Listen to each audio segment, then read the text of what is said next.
Artificial intelligence is all over, and it even recently got a B on an MBA exam. But does it know the secret to a juicy, smoky, tender brisket? Let's find out. The rules are simple. I'm gonna ask ChatGPT how to smoke a brisket on a Weber kettle and then follow its instructions exactly. This isn't my first time around a grill, so I can't be dumb about it. To make a sandwich, put peanut butter on the bread. But I will follow his instructions even if I think that they're wrong, and I'll ask questions if I have any problems as I go along the way. If this goes anything like it did when I played Hangman, this could get pretty interesting. Step 1, prepare the meat. Trim any excess fat and season with a dry rub of your choice.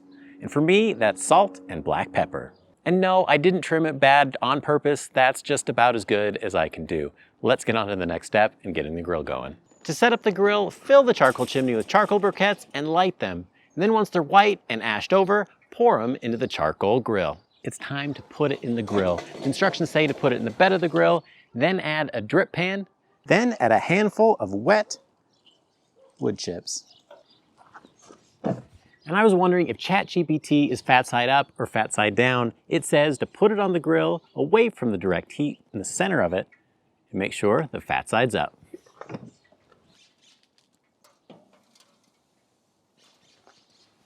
So now it's all about maintaining temperature. It says put the lid on the grill, make sure the vents are open. I don't know how I always forget to do that. I almost always leave them closed after the last cook. So then maintain a temperature of 225 to 250 degrees by adjusting the vents as needed. Pretty much just leave it like that for the next 2 or 3 hours. Okay, so that was a little bit more charcoal than I probably needed in the beginning, and I didn't even let it go quite as long as ChatGPT suggested. So let's ask it what I need to do now that my grill is way too hot or running about 300 degrees.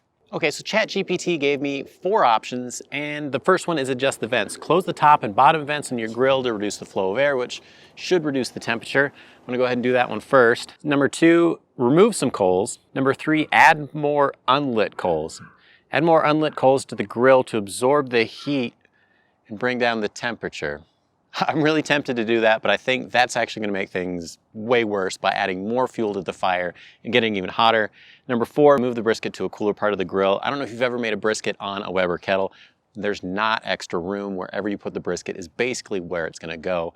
There's coals all the way around it. So let's see if changing the vents is enough. So a common thing that new pitmasters mess up is they fiddle with the vents way too much. And so I wanted to know what ChatGPT thought. And I said, hey, how long should I wait after adjusting the vents before checking the temperature again? And the answer, it's best to wait 5 to 10 minutes after adjusting the vents to check the temperature of the grill. If the temperature is still too high or low, make another adjustment and wait 5 or 10 minutes before checking the temperature again. ChatGPT is right on with that one.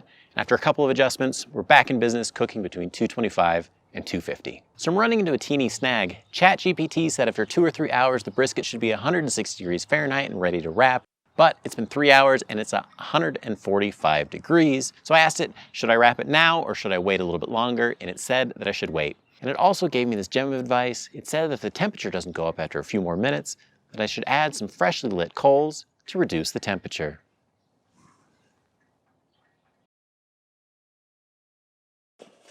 So it turns out that briskets follow the laws of thermodynamics, and when you add more heat, their temperature goes up. It's currently at 160 degrees Fahrenheit, and ChatGPT says it's time to wrap it in aluminum foil. Then we'll put it back on the grill until it reaches 205 degrees Fahrenheit. So after the brisket came up to temp, I brought it inside and let it rest for about 30 minutes, just like ChatGPT said that I should. And after that, it said slice and serve. And the first thing that I noticed when I sliced into it is that that smoke ring was almost non-existent. Usually you expect a dark red ring all the way around, and it was almost not even there. And that was probably because of the wood chips rather than chunks that I would normally use. But that's still hard to say since we don't have a side-by-side comparison cooking at the same time. It didn't pass the pull-apart test, but we can test the tenderness when we get into the taste test. The tenderness is actually spot on. There aren't any tough spots in this brisket, which is a little bit surprising given the pull test. But the smoke flavor, it's not really even there. I wouldn't have known that I cooked it on a charcoal grill with real wood. So I don't think that we're ready to cancel all of the YouTubers and go straight over to AI, but I was still impressed with how far it was able to take it just by asking it those basic questions. And there's one video that ChatGPT should have watched, and that is this one. It's how to set up a kettle grill for any type of cook. If it had done that, it might have turned out completely different.